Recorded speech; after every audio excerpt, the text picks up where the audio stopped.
So thank you to inviting me, and I'm really following on with three wonderful talks, which really sets the scenes.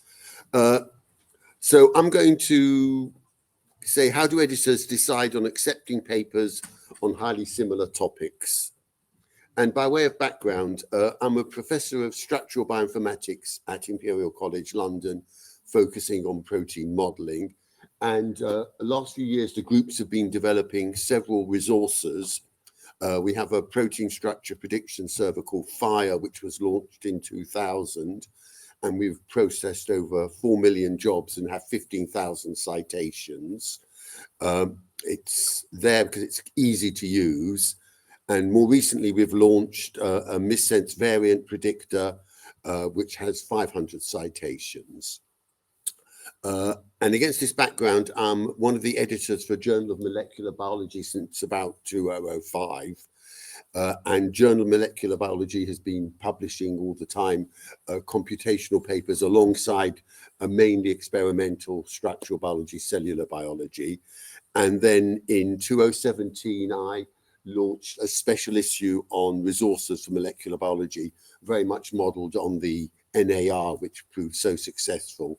And although we mustn't talk about impact factors, certainly NAR's impact factor had been influenced by publishing details of things like Swiss prots, clearly because they're widely used. So with that background, how do we select the resource paper? This is true both for the special issue, but we also handle, unlike NAR, papers at any stage that would meet a resource. So the first thing is it should tackle a general topic. So we get papers that will be just a particular form of cancer or a very limited class of biological molecules. These tend to have limited uptake by people. So they would, after a pre-submission, go immediately back. So with this special issue, we do invite people to make a brief pre-submission where they outline the resource, give a link if it's available, so we can assess its suitability before they submit a paper. And then what we're looking for is either a new algorithm or a new database or a substantive advance over a previous version that has respectable uptake. And then here, this is something we could discuss, generally we require a web server if this is a viable approach to deliver the resource.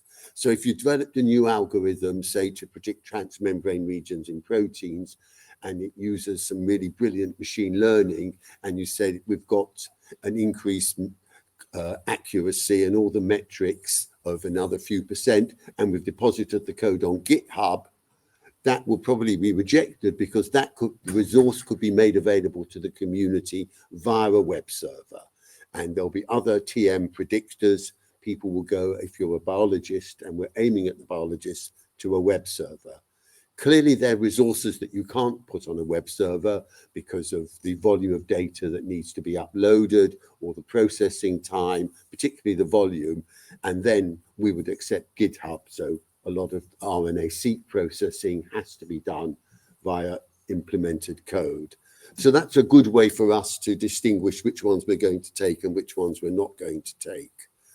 When we look at a website in the pre-submission, we require examples and help. It's fairly obvious, but we want little eye boxes explaining what you input makes all the difference. Is the web page useful? And of course, GitHub requires informative README. So we do allow an email for results. So I think NAR, when they have their issues, they don't want people to put it you're required to have an email because that may break the confidentiality of the review process. We don't have that restriction.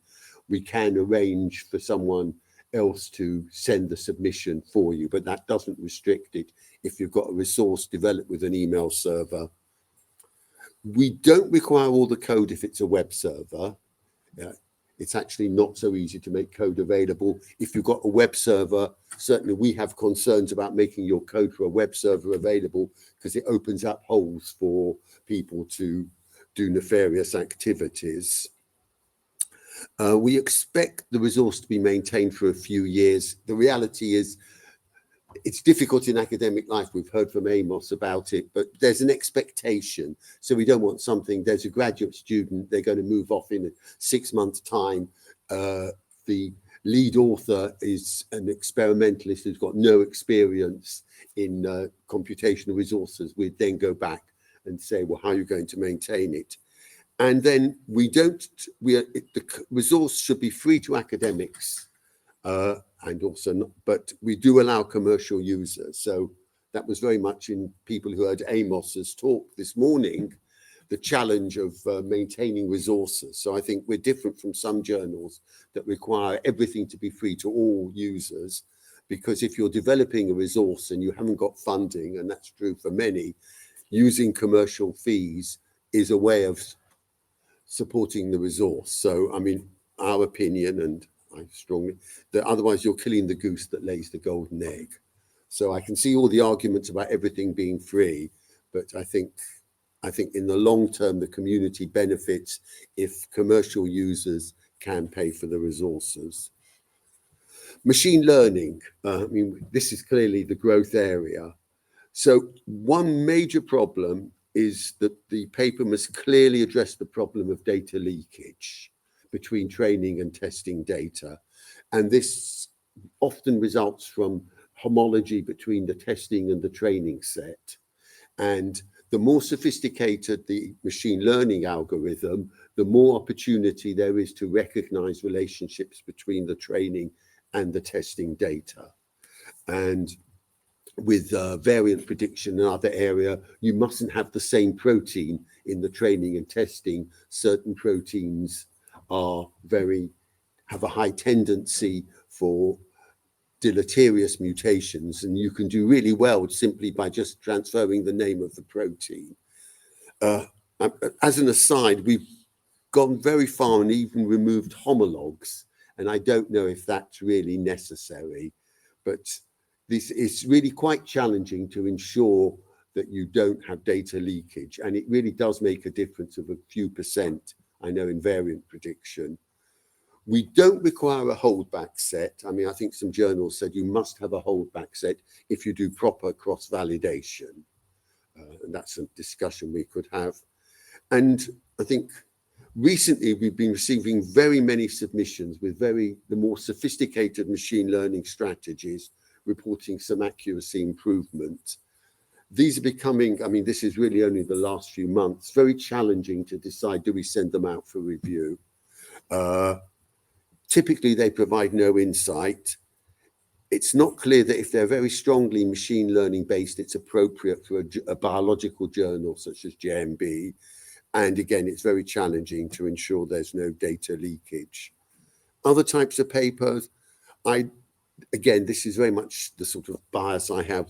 Novel general reviews, insights into biology, what is the nature of fold space, for example, novel algorithms that would say compare different protein structures. We tend to reject revisiting an earlier problem with more data. What's the nature of Ramachandran space?